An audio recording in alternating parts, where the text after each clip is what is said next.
All right. Good evening, everyone. This is our Emunah class number 5. Today is the November 26th, 2019, and I'd like to dedicate this 27th. Thank you. I'd like to dedicate this class to the Rafu Shalema of Adel Rivka Bas Eighth Sahara, Anita Yael Bas Rostova, and all the other sick of Klal Yisrael. And if anyone wants to add a name to the list, let me know after class. Sorry I didn't ask before class. So I want to start off by reviewing the homework like we usually do. The homework was to find something in your life that makes you nervous, and were you able to try to take a new perspective on that thing, and did it make you feel less or more nervous or anxious about that thing? Anybody? No? Okay. That's fine. That's why I make it elective. Go ahead. This week I was nervous because the president of our I shouldn't say this. I just realized that if someone I admire and look up to was just fired. Oh no. She was doing beautifully, admired, leader for many years. Okay. Just like, phew, wow. Gone. No notice, no nothing. Well, I don't know any details because if she shares details, she loses her severance. How did this make you nervous? I'm grieving her loss, and I'm amazed that the organization I work for would treat someone this way. So you're nervous about the how now your company is able to be like that, right? Yeah. Okay. And were you able to try and take a step back, maybe take a new perspective? Did that help you with your nervousness? Well, again, it goes back to focus on what you can control, which is what my dad says all the Right, time. exactly. And there's nothing that I can do. Be supportive, be friendly. Sure. Realize that everything's in God's hands. Absolutely. And you know what? I'm sure this person's probably going to end up getting an amazing new job. Something crazy good is going to come of it. And even if it doesn't, which sometimes it might not, and it might just be the end of her career, who knows? But either way, it's exactly what God wants for this person. I think she's God only does what's for our best, right? So somehow, some way, this is for this person's best. And we may see why in a year from now, we may see why in 6 months from now, or 20 years from now. Who knows? I can't wait. A lot of us can look back, right? Hindsight is 2020. So a lot of us can look back to things that happened like that, like getting fired suddenly, and be like, wow, if I hadn't lost that job, I wouldn't have started this one or met this person or stopped this bad trade or whatever. So good. So we see how having Emunah can help us deal with nervousness and fear. Here we go. We can play with our little gratitude token and feel grateful for try to find the silver lining. Very good. So, I just want to remind you all that the only reason I give homework is to help develop mindfulness. It's not to give you a mindless task. It's to create mindfulness when we do homework, maybe even on a daily basis. It becomes much more realistic. Like when I had vocabulary words in English, I was studying them every night, even though I thought it was, dumb or whatever, and then I would nail all the tests. So it really does create mindfulness. It really does work. So this week I want to introduce you to a few new books, as usual. But we are going to get back to, the key one, which is going to be the Garden of Emunah. But in the meantime, just for these first few classes, I think it would be great to introduce people to some of these amazing, life-changing books. The first one I want to talk about is called You Can Learn Bitachon. Trust in God. This is available on Amazon. New $21, used $10. It's incredible because it's actually it's a workbook based on that book we introduced you to earlier, called the Chavos Halavavos, the Duties of the Heart. So this is based directly on that book, and it follows a very meticulous system of telling you the benefits and how to apply it, which is kind of the whole point of this class, is that we learn practical things. So this is a manual, it's not just for theory. It's awesome, awesome book. So just read the introduction, and hopefully you'll see the beauty in it. The benefits of bitachon. Would you like to have a powerful device that you can use to help you really enjoy life, be more successful financially and socially, or assist you in becoming a bigger scholar,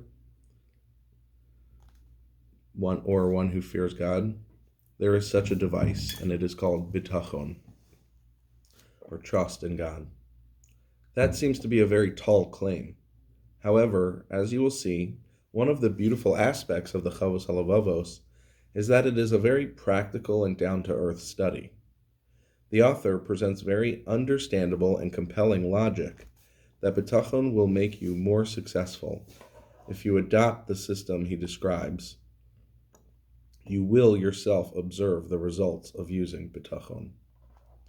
And if anyone wants a picture of the pages that I'm reading, if that helps you so you can follow along, just feel free to pass me your cell phone and I'll snap a picture of what we're reading. Because I realize that might help some people. Okay. Benefit number 1. Bitachon will give you peace of mind. The ability to be relaxed and free from worry and stress. I remember we said that anxiety is like the dirge of this generation. It's really like crazy.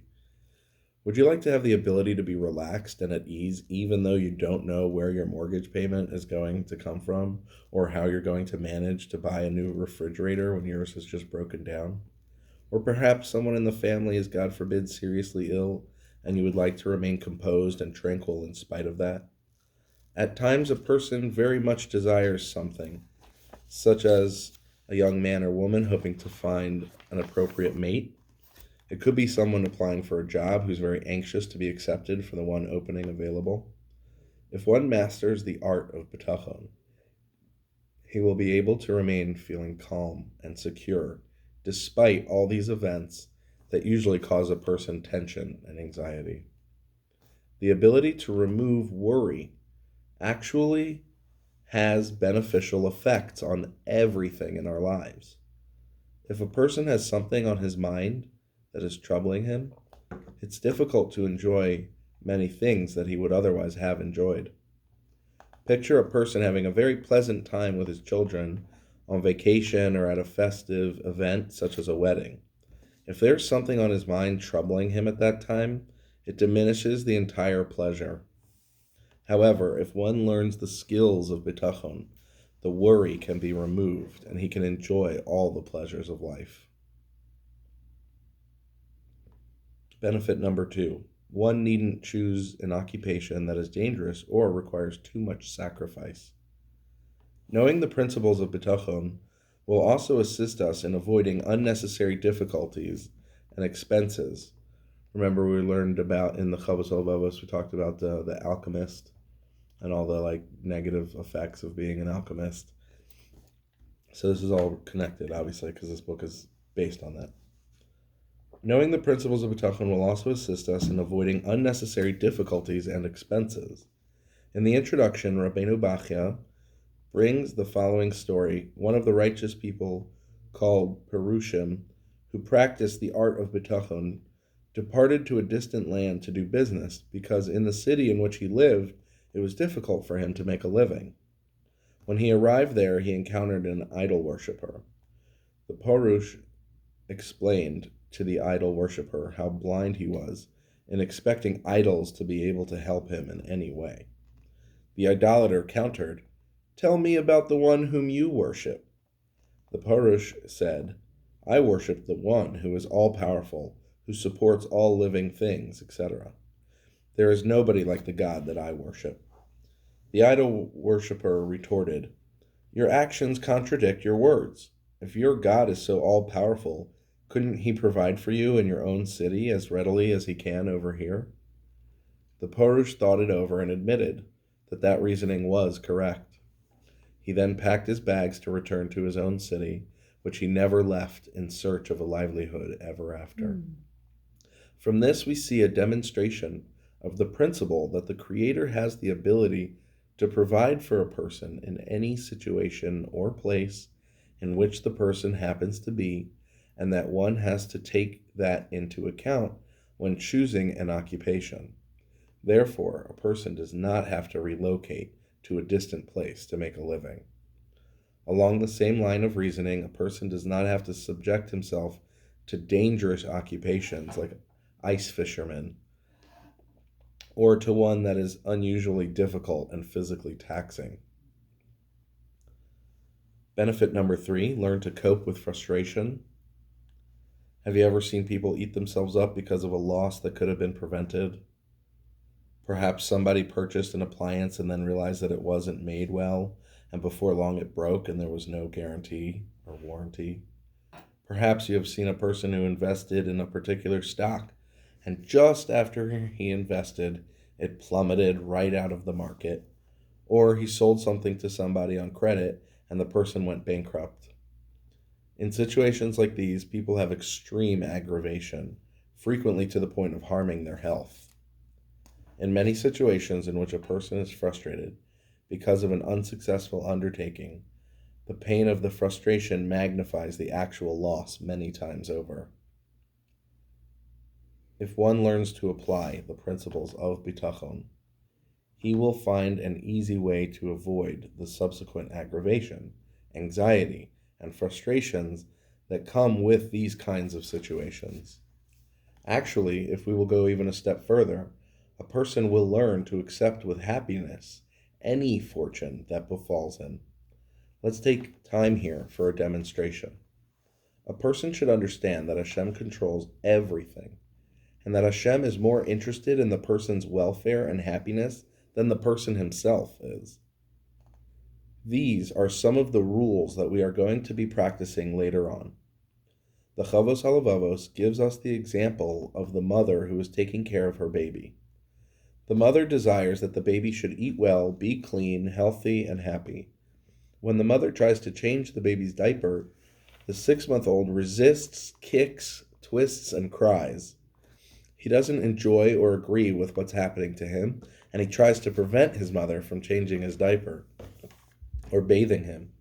If the child would have more intelligence and would have a broader picture of what is happening, he would understand that what his mother is doing is the best thing for him, even though right now he feels uncomfortable or cold. Bear in mind this example.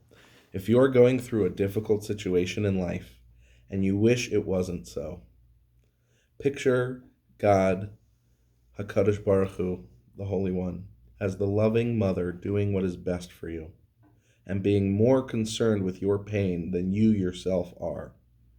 If you will understand that, you will be able to accept the situation willingly, with the hope that someday you will understand that what happened to you was the very best possible thing that would have occurred to you at that time in your life. Whatever God does for you is for your best. Shortly after the Second World War, an emissary from the Vad Hatzalah, the rescue committee, went from America to Europe to take care of the needs of some of the survivors. He had completed his mission and was scheduled to come home on a military plane. His wife, who was in America, heard that the plane had gone down at sea and that there were no survivors. She went to Reb Aaron Kotler Zatzal and asked him if she should have her son start saying Kaddish.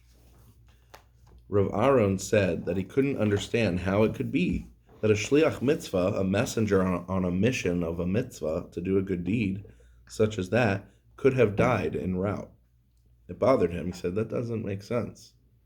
He told her that she should be patient and not start saying the prayer for the dead.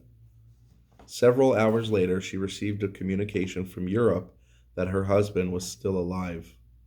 What happened was that on the way back, he had gotten off the plane when it stopped to refuel.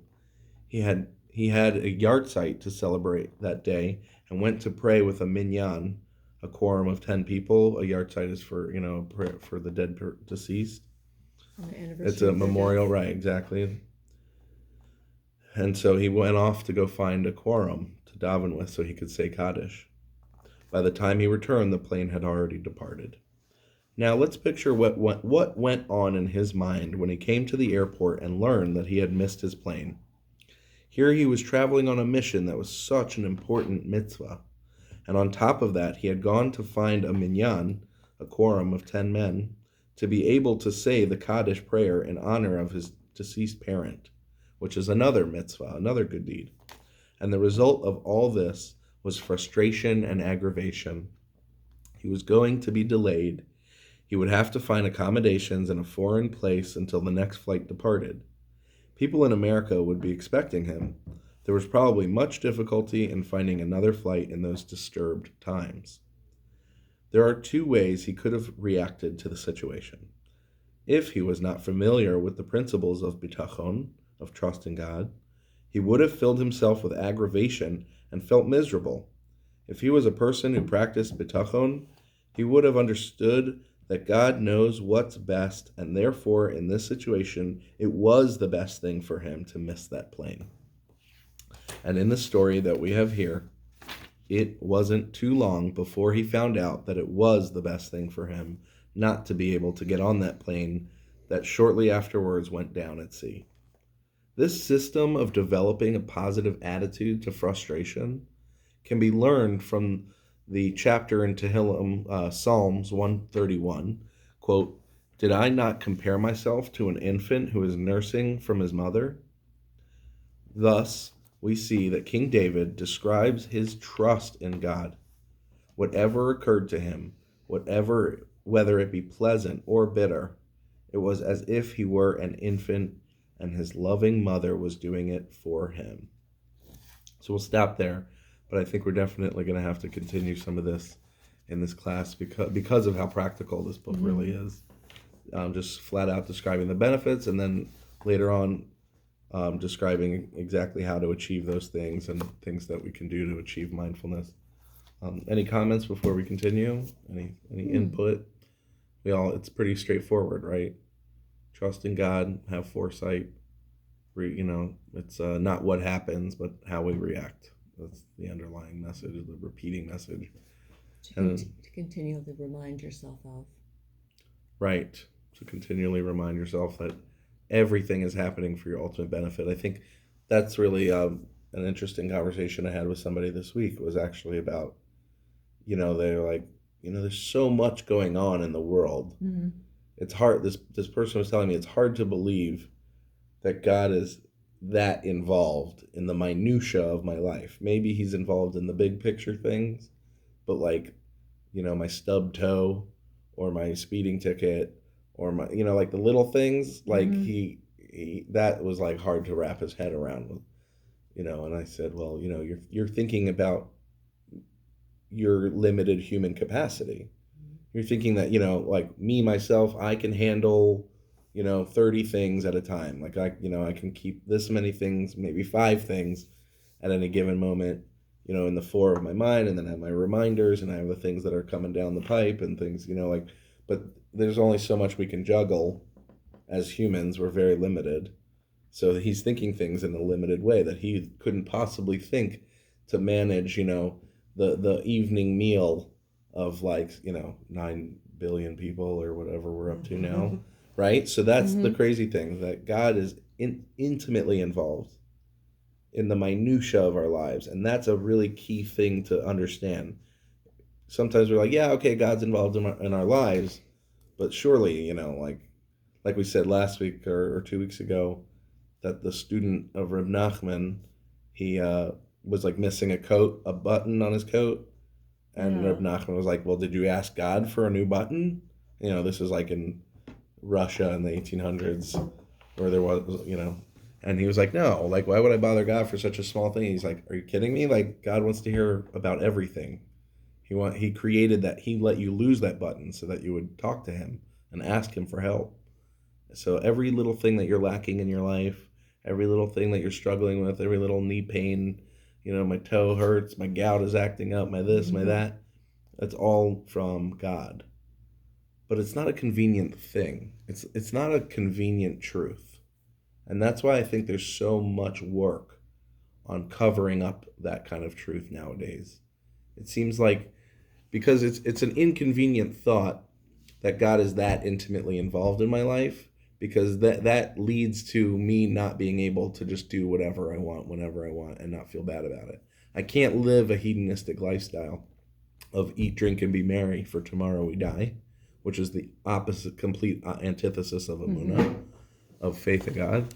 We can't live that kind of lifestyle if we understand that God is very intimately involved in the details of our lives and our behaviors, and that, that one little thing you stole, or maybe some people don't feel bad about things that other people do feel bad about. I don't want to make anyone feel bad, but some people are very against testing a grape at the store.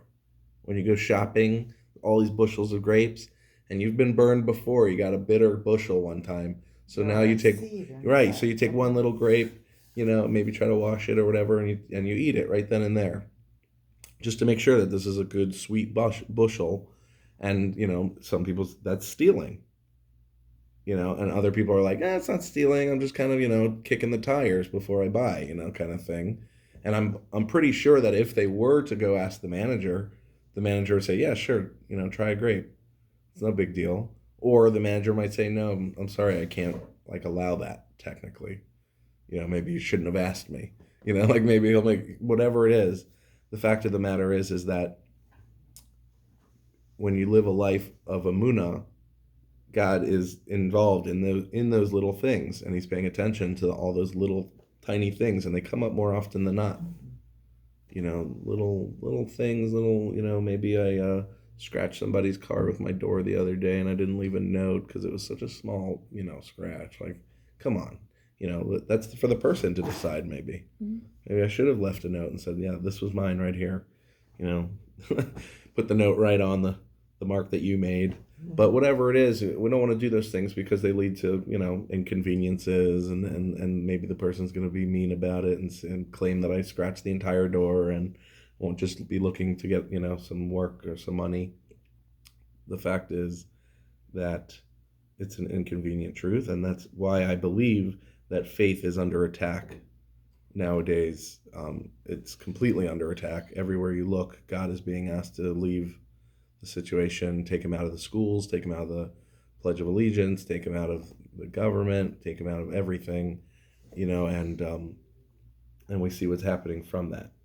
So let's try to live a life of mindfulness. That's why we're learning about Emunah, so that God can be with us and we're not alone in this world. So I want to move on now to this amazing book called Battle Plans. Battle Plans. An incredible book written by Rebbetzin Tzipora Heller, famous teacher and author, and Sarah Yocheved Rigler, one of her students, who's also now a successful author. And you've probably heard these names before if you've read any kind of Jewish literature. I'll tell you afterwards. Okay, good. Thank you. So, right, so Battle Plans, How to Fight the Eighth Sahara. It's actual, again, practical, straight up ways to know when you're under attack and what to do to counter that attack. Nobody would go into battle without knowing the enemy. That would just be ludicrous. So this book is they base their sources on some very famous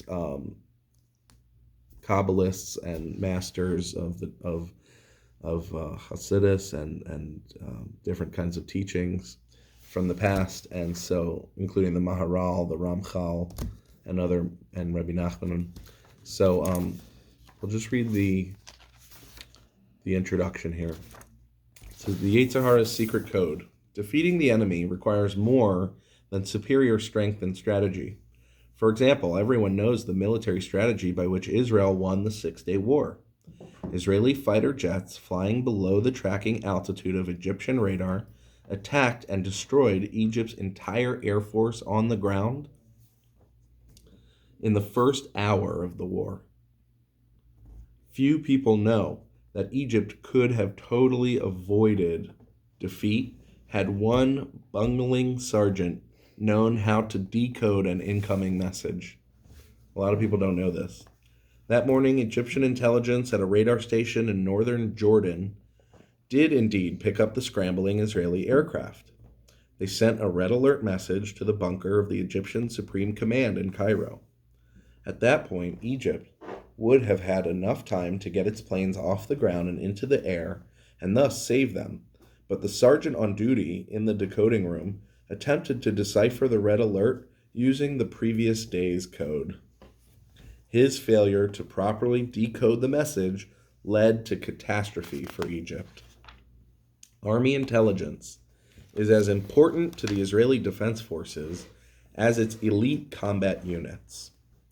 Intelligence includes, among other things, intercepting the enemy's communications and then properly decoding them. The most crack combat unit in the world cannot win a battle of intelligence if intelligence fails to appraise it of the enemy's plans and strategies. In the same way, we cannot hope to defeat the Eighth Sahara, the evil one, the evil inclination, Satan, Satan, whatever you want to call them, without intelligence. We can't beat them. Becoming aware of the enemy's strategies and properly decoding its messages. The Maharal of Prague starts his treatise on the power of the Eighth Sahara by breaking the code of the Eighth Sahara's messages to us. He begins with a quotation from Proverbs. Quote, "If your enemy is hungry, give him bread, and if he is thirsty, pour out water for him to drink, because you'll be pouring out hot coals on his head, and Hashem, God, will repay you." The enemy here, according to the Maharal, is the Eighth Sahara. This enemy is always characterized by hunger and thirst. Hunger and thirst. That is, by lack. It's all about lacking. This is his primary weapon. It is the voice inside of us that carps on lack. The message of the Eighth Sahara is always, you don't have what you need. This encoded message has 1,000 different versions. I don't have a spouse, so of course I'm depressed. I have a husband or wife, but they're not emotionally sensitive to me. I have a wife, but she doesn't keep the house neat enough. I don't have children, so I can't get on with my life. I have children, but they have learning disabilities. My son won't be accepted to a good school. My daughter desperately needs to find her match. I don't have enough money to buy a house. I have a house, but it's too small. The house is big enough, but I desperately need a new kitchen. The house is too big for me to clean by myself. I need a maid. I don't have a job that pays enough. I have a lucrative job, but I don't have the kind of boss that I really need. The Maharal reveals the secret that statements of lack are a code, and the dispatcher is always the Satan. Battle plan number 1. You ready? Identify the voice of the Eighth Sahara.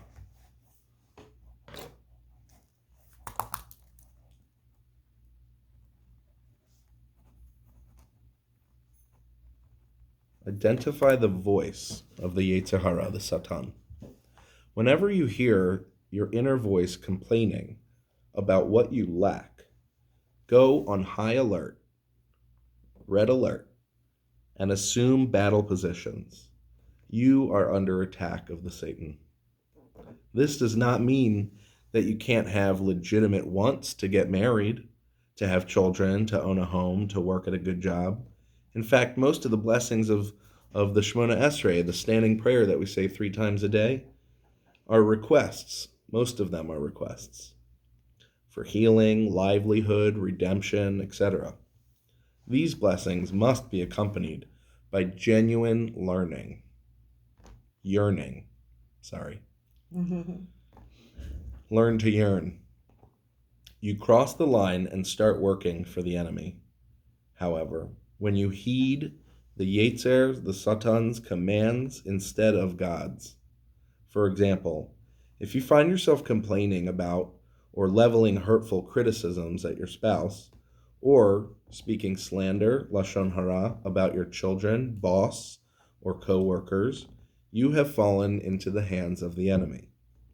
The feeling, I don't have what I need, leads to many, many sins, as the Yetzer Hara offers you more and more blandishments to satisfy your needs by means that violate the Jewish law, or law in general, law of decency, of slander.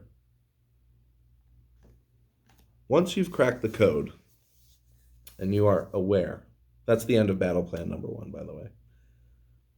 Once you've cracked the code and you are aware that your laments about what you lack are really just messages sent by the Satan, you switch from intelligence to combat. You take out of your arsenal 2 very effective weapons developed especially to liquidate this form of the Eighth Sahara. Battle plan number 2. Everything I need, I have. It's a quote. Everything I need, I have. That's battle plan number 2. And it comes from the wisest of all men, right? Solomon, who says, who is wealthy? He who is happy with his lot in life. It's really the ultimate wealth. It's incredible. All right, let's talk about battle plan number 2. The best armor to protect yourself from the Satan's attack is the attitude that everything I need, I have, because God has provided it. Indeed, this is the meaning of the blessing that we say in the morning. Sha'asa li kol tsarki. And those 10 blessings that we say in the morning. Thanking God who provided me my every need. Kol tsarki, my every need. At the time you recite this blessing and throughout the day, you should feel that at this very moment you have everything that you need. That's why we have the token, the gratitude token. It helps us remember that we have everything we need to be grateful. It's incredible. This does not preclude, and if anyone doesn't remember, just a quick reminder that I like to carry around a gratitude token in my pocket, and throughout the day, whenever I touch it, it's like a small crystal or whatever you have. It could be a bottle cap, it could be anything, but it's something that is unique, and every time you touch it, it reminds you. It reminds you that oh yes, I have everything I need. Stop feeling like I'm lacking. Stop feeling, and it's an incredible way to create mindfulness. So let's see here. This does not preclude wanting things in the future, but a bedrock belief in God's goodness and kindness to you at this very moment is the best battle stance against the Satan. You achieve this attitude by shifting your focus, last week's homework, shifting your focus from what you don't have to what you do have. We are familiar with the automatic rifle carried at all times by Israeli soldiers, known as the M16. To fight the Eighth Sahara, the Satan of lack, we must carry one of 2 weapons, the G16 and the G17. Guess what the G is for? Can you guess? What's the G for? Gratitude. To use the G16, stop obsessing on what you don't have and refocus your thoughts on the details of what you do have. You may not yet be married, but you do have many of the components necessary to live a life of meaning, such as good friends and an interesting job. Take time to think about and be grateful for each one of your friends and the specific pluses of your job. You may need knee replacement surgery, God forbid, but your eyes and ears are working just fine. Take time to think about and be truly grateful for all the complex gifts of vision and hearing, which allow you to achieve the most significant goals that you have set for yourself. You may not have a large enough house for all your children, but you are blessed with children. Take time to think about and be grateful for the special qualities of each one of your children. Each one is an entire universe. You may not have a pleasant job with amiable co-workers and a reasonable boss, but you do get a paycheck every week or every 2 weeks. Take time to think about and to be grateful for everything your paycheck pays for, and how your job and your paycheck enable you to be a giver, as God is a giver. And our job is to be like God, right? The next weapon, G17, works like the precision missiles in the Israeli Air Force uses to target particular terrorist leaders in the Gaza Strip. It can destroy a 3rd-floor apartment without damaging anything on the fourth or second floor. The G17 is a very sophisticated weapon. While the G16 involves shifting your focus from what you don't have to what you do have, the G17 ferrets out the blessings that are hidden within the lack itself. Very interesting, right? So now we're getting more precise. You may not have a spouse, but your single status allows you its own unique avenues for your spiritual expression. In fact, because you are not yet married, you have the time to nurture yourself and others spiritually and materially in ways you won't have time to do later when you have a family. One wonders whether Sarah Scheinerer would have founded the famous Beis Yaakov movement, which was a famous Jewish girls' school, and thus changed the entire Torah world if she had lived the life that she no doubt wanted, taking care of a husband and children.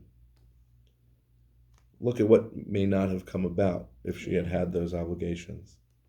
You may not be healthy, but your illness may engender what you most want, a closer relationship with God and with the people that you love most. Illness can bring about positive changes in your character and spiritual growth. Dr. Rahamin Melamed Cohen avers that the years since he was stricken with Lou Gehrig's disease and became completely paralyzed have been the best years of his life from the standpoint of inner growth. You may not have children, but you do have a spouse and the time to devote yourself to your marriage and to that area that may in fact be your true mission in life. Witness the accomplishments of Rabbi Yaakov Moshe and Chaya Sarah Kramer as described in the book Holy Woman. Focusing on what you have rather than what you don't have is a foolproof weapon against the Eighth Sahara. Utter the formula, everything I need I have because God has provided it. Feel joy and gratitude to God, and you've won the battle. Awesome, right? Incredible book that I would also like to keep working through. Amazing, amazing, life-changing book, honestly, for me. It even comes with like a little card inside. You can like put it, on your table at work or on the fridge or whatever. Ooh. And it says, it's like a placard, and it has like what's going on with you right now, like what attack you're under, and like exactly which page to turn to like quickly just read the battle plan and like get through it. And it's helped me many times. It's actually an awesome practical book. All right, so anyone wants to add? No, you guys got it? Well, I'm speaking to the advanced class here. Excited about the G17. Yeah, right? That's kind of a cool new thing, right? Mm-hmm. So not just, so the G16 is focusing on what we do have, and then the G17 is finding the gray within what we're lacking, finding the light within what we're lacking. That is kind of exciting. I love that. Yeah. It's really, really, really important. So I know I just as a random thought that I had the other day, I've been really busy, thank God, lately, and with traveling and working and different things going on in my life. And so my apartment has been neglected. And so I was standing in it the other day, and I was just looking around like, oh my God. And I'm starting to feel overwhelmed. Like, this is just so much. And I find that this is a common issue, not just with me, but with a lot of people that I speak to. And that is that when we stand at the base of the mountain and we look all the way up and we see all the work that needs to be done, we get very anxious. We get very just kind of disheartened because it's like looking at it's too much. But what's the trick? One step at a time. Take the first step, right? Look down, take one step. Now your journey's begun.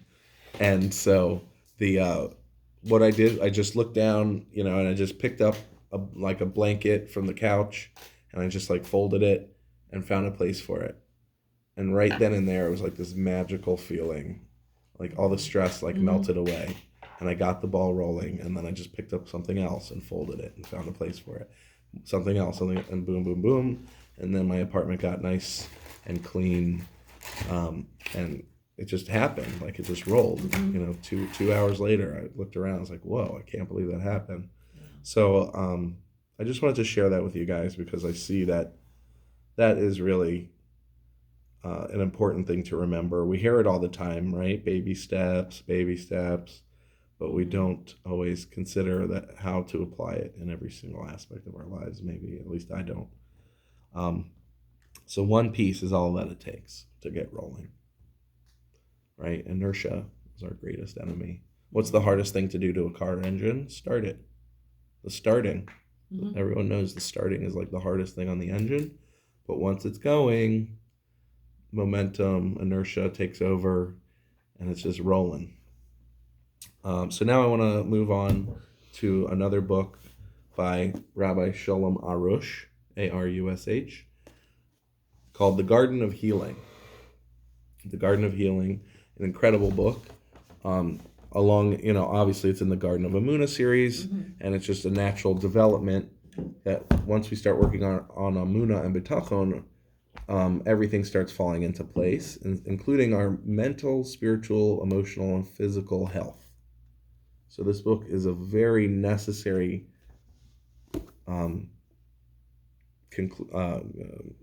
addition to our journey that we're taking.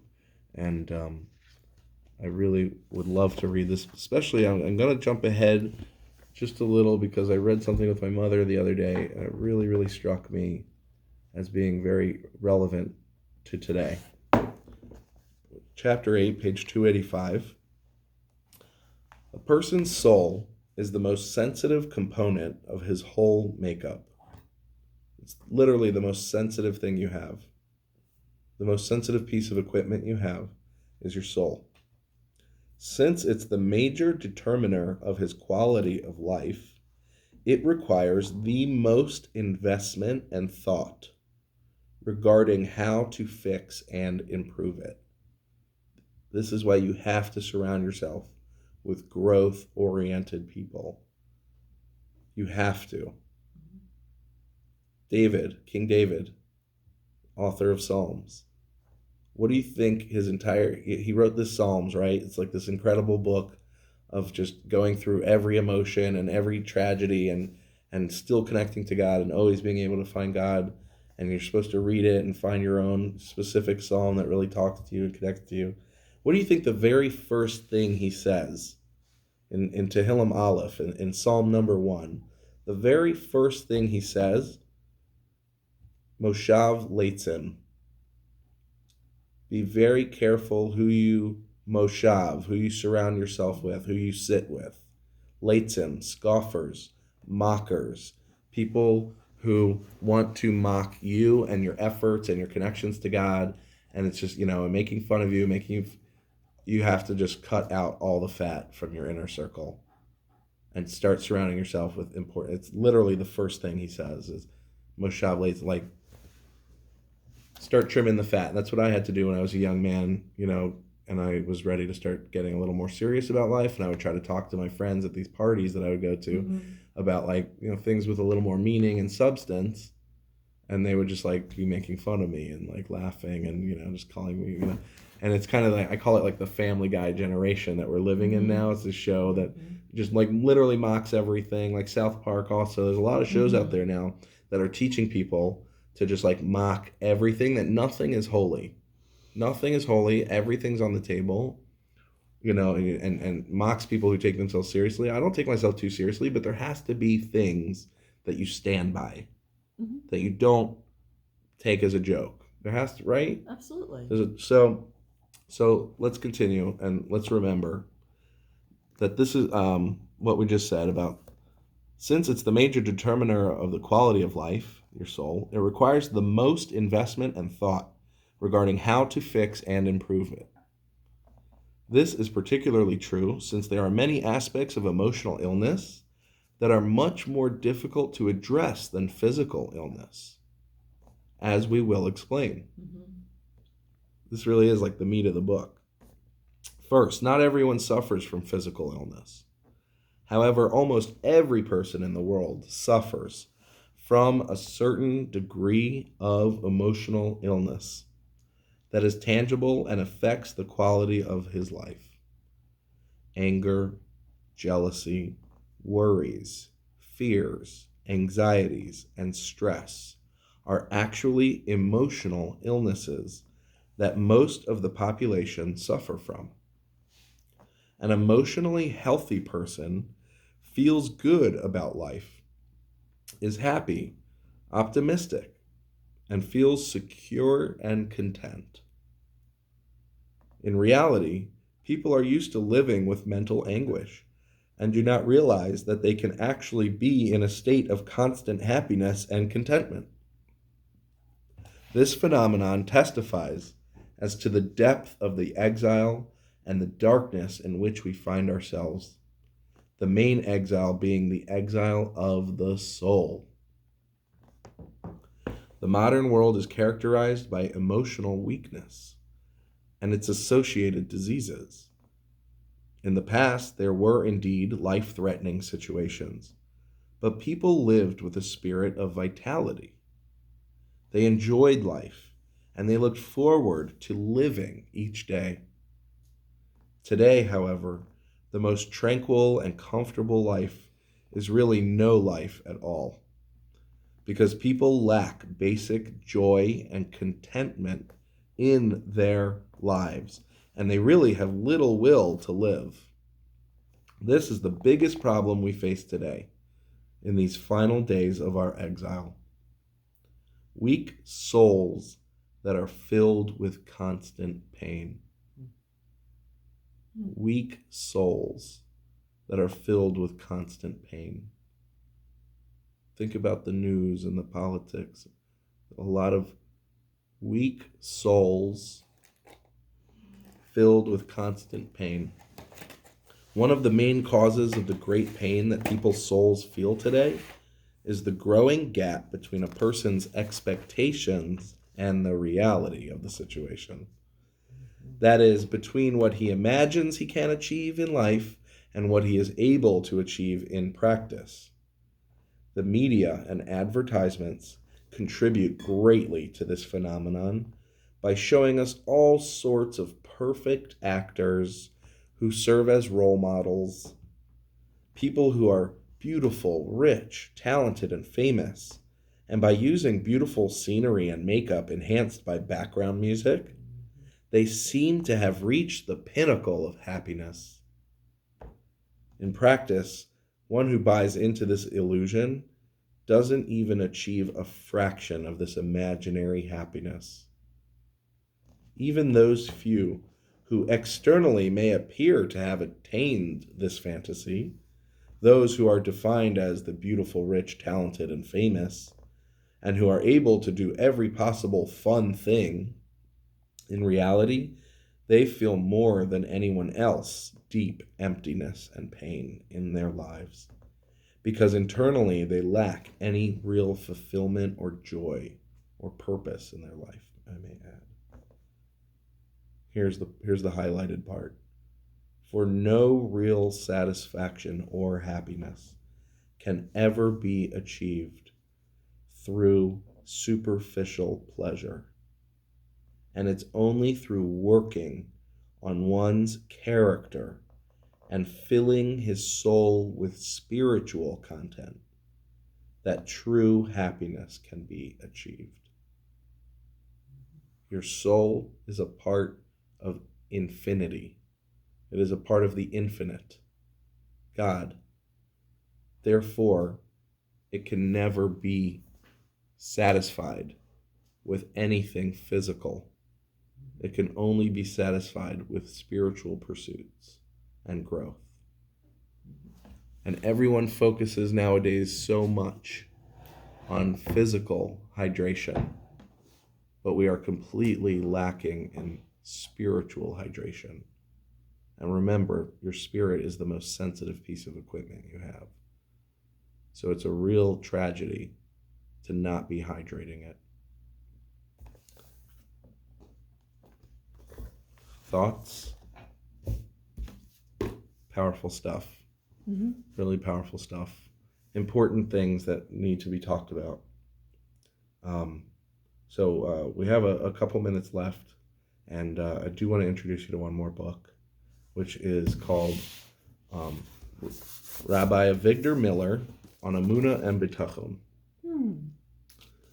What I like so much about this book is, first of all, Rabbi Avigdor Miller, very, very famous, very, very well known, one of the top contemporary sources on these topics that we're talking about today.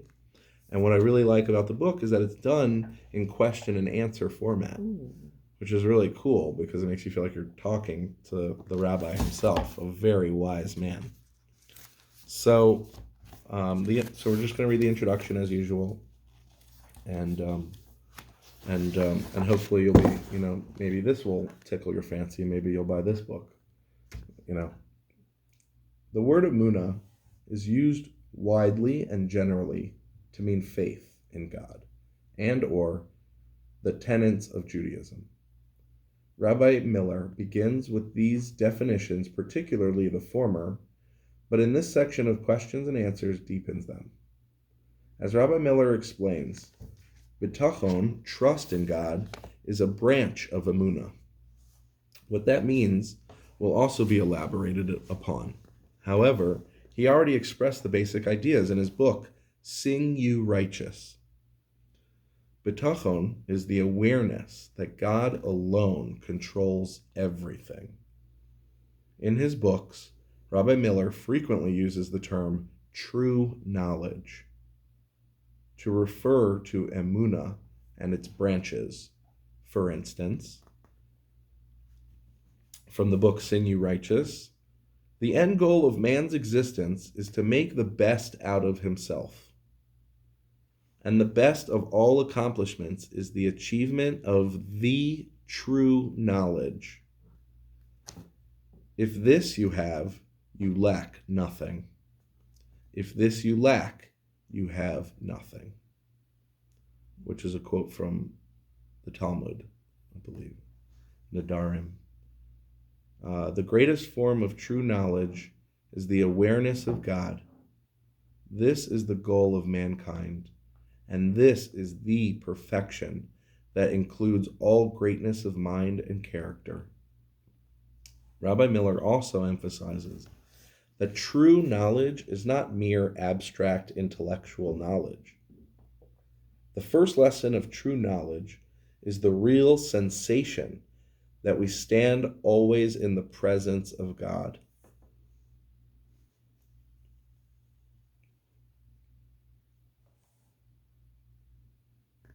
True knowledge is the sensory perception of a mental concept, or the concretization of abstract information.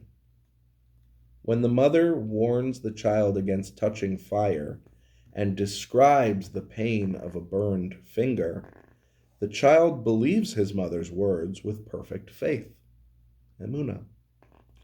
The possibility of doubt in her veracity does not enter his mind. Yet, when he touches the fire, it says when, when he touches the fire and experiences the pain, he has an entirely different kind of knowledge. Before he possessed a mental concept that was abstract. Now he has sensory comprehension of that concept, which is real. He now possesses true knowledge. There is a great difference between these two kinds of knowledge. The abstract knowledge has a weak effect on men's acts, whereas the true knowledge is highly effective. The child who burned his finger will remember the pain of fire all of his life. This encapsulates Rabbi Miller's approach. Emunah is the broad general term for faith in God. Bitachon, also called true knowledge, is the deeper sensory level experiential knowledge of God's constant presence in our lives.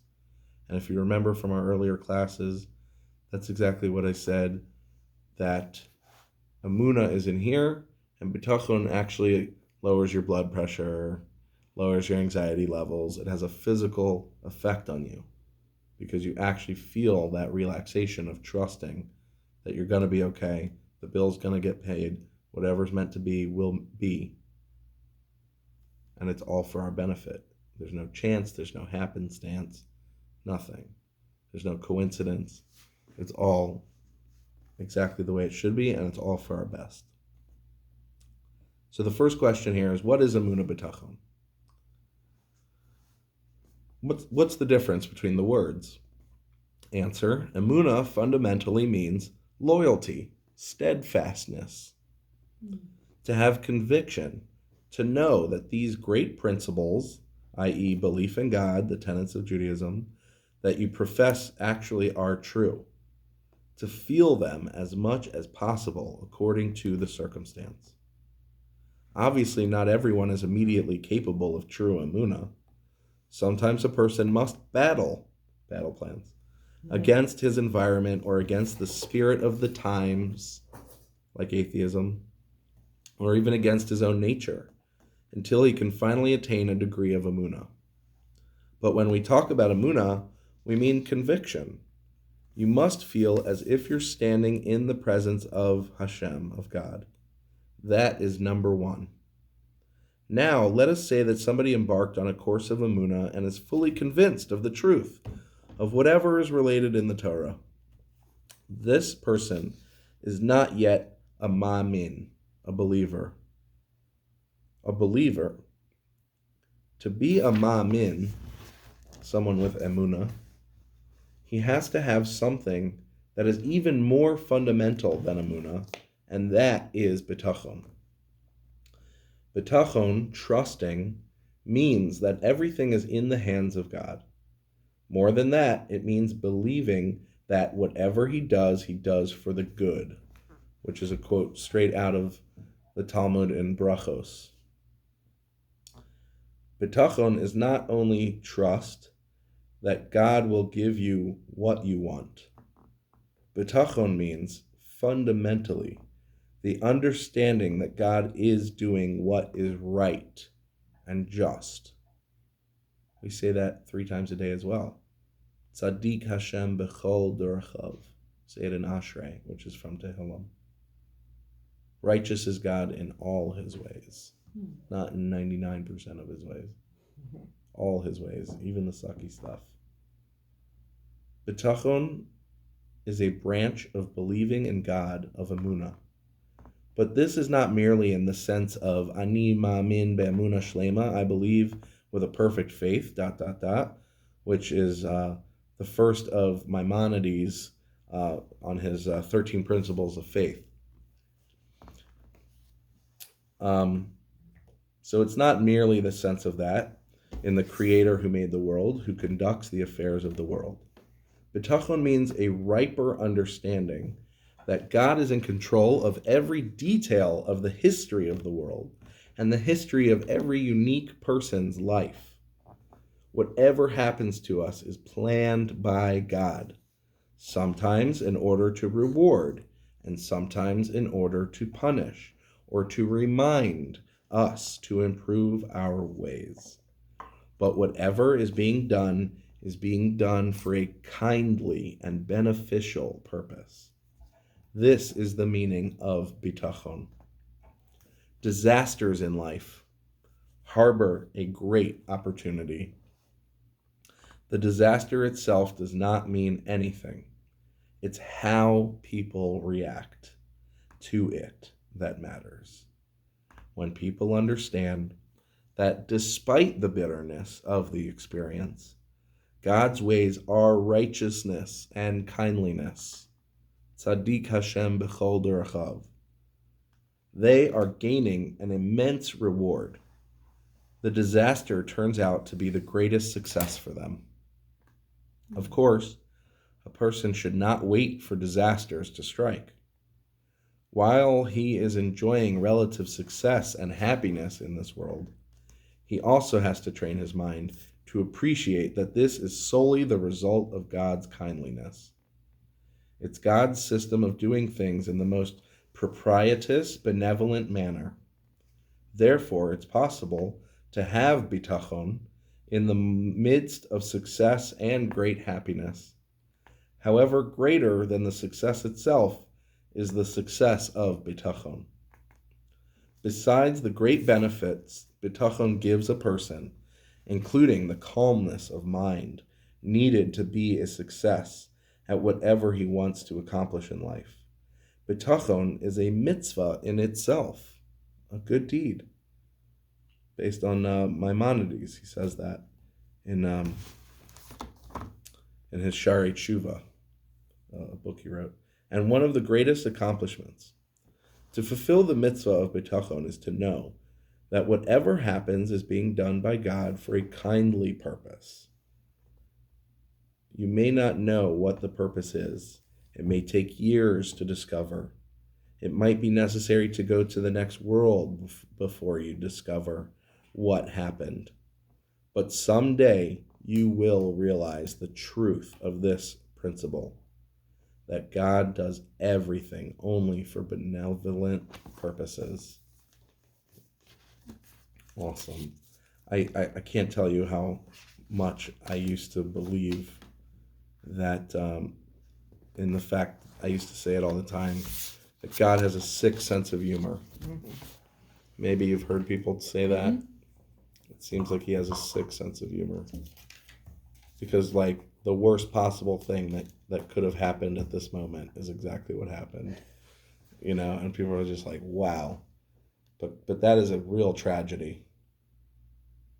Because God, it reminds me of this old Far Side comic. I don't know if you ever read Far Side. I think it was Gary Larson. Mm-hmm. Oh, yeah.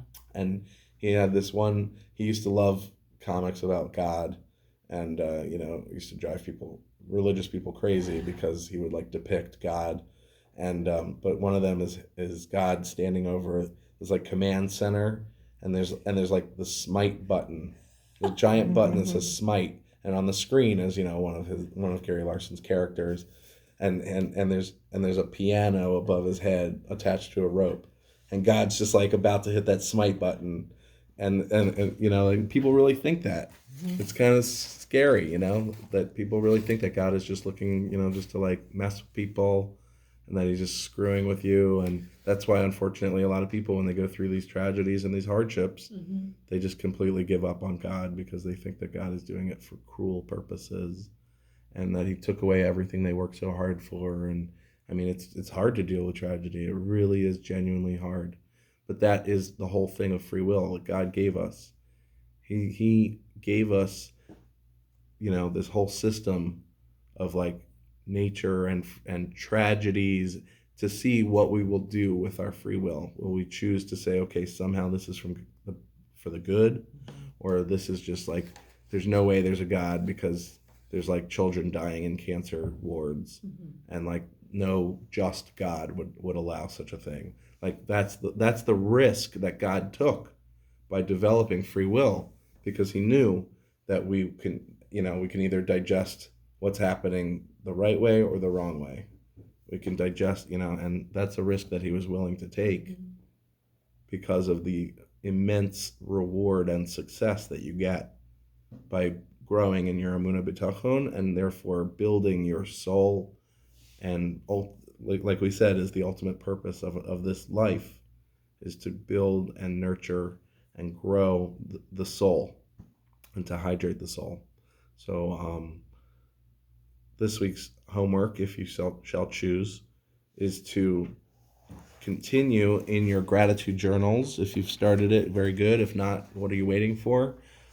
Because the gratitude journal is what's going to help you with mindfulness. It's going to help you with this feeling of everything is for the good.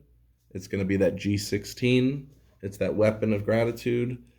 Just add a couple more things to each section that you've created. One section for possessions, one section for body parts, one section for skills, one section for whatever it is. Just add a few more things, and you'll see whenever you're in a dark place, you'll be able to access that list, hopefully. Put it on your phone if you need to, and you will see that you can bring yourself out of the darkness very quickly.